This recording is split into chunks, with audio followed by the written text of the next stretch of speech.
Alright, what we have here is a young dog who has a tendency to flip from side to side instead of getting behind his stalk and staying on that pressure and, walking along.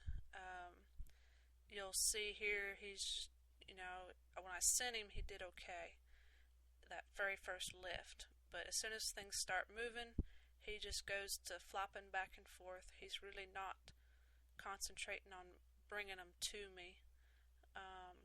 He's just flipping around to the head here. And what I'm going to do is take him over to the fence where I have less sides to worry about, and we're going to do a little exercise to fix it. And you'll see I sent him along between the fence there, and I'm going to ask him to stop back here. He ain't listening yet. We'll do this a time or two and get his attention. There, I got him stopped, and I'm going to send him around the fence the other way. I'm going to ask him to stop.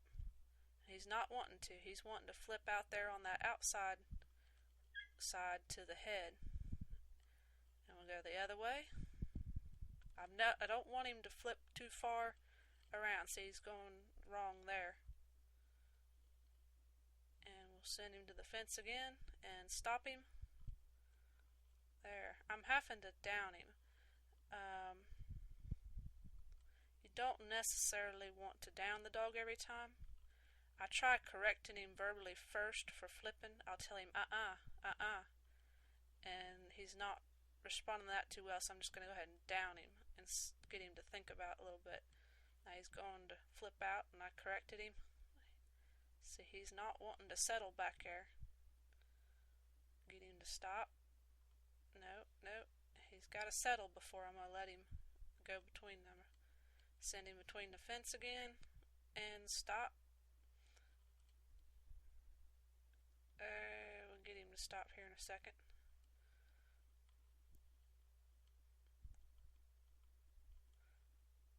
I don't want to stop him out on the head side where he's flipping out that way. That's not the side he's supposed to be.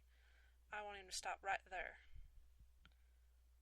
Now I'm going to send him between the goats and the fence again, and he should stop out there. There we go. And I'm going to ask him to take a few steps, but he's not quite ready for that yet.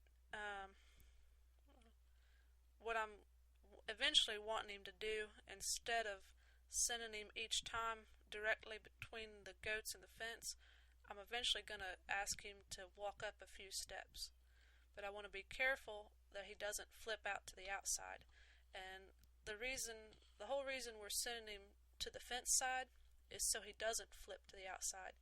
I'm getting him to expect that I'm not going to let him go on the outside way.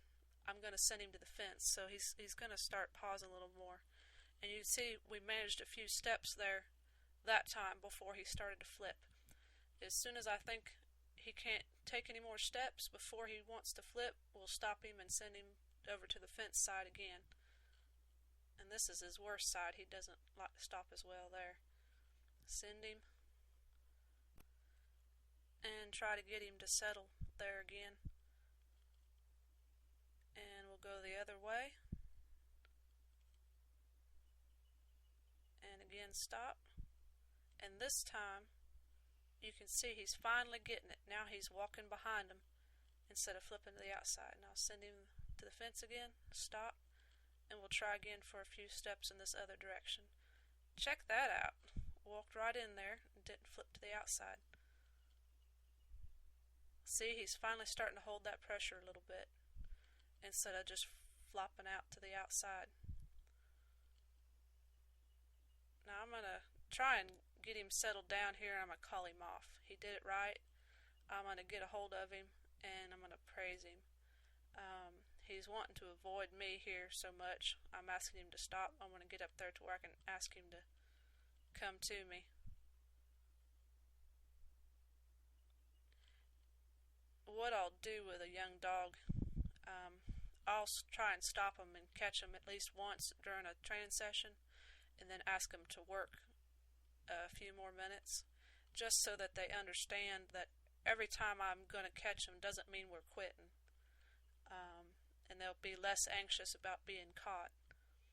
So I'll get him stopped here in a second and call him to me and tell him what a good dog he is. And then here in a moment we'll do one more short little session, get him to do it right. He's walking really nice here. Started to think about flipping a little bit, but notice he's not near as frantic about it. He's being a lot slower.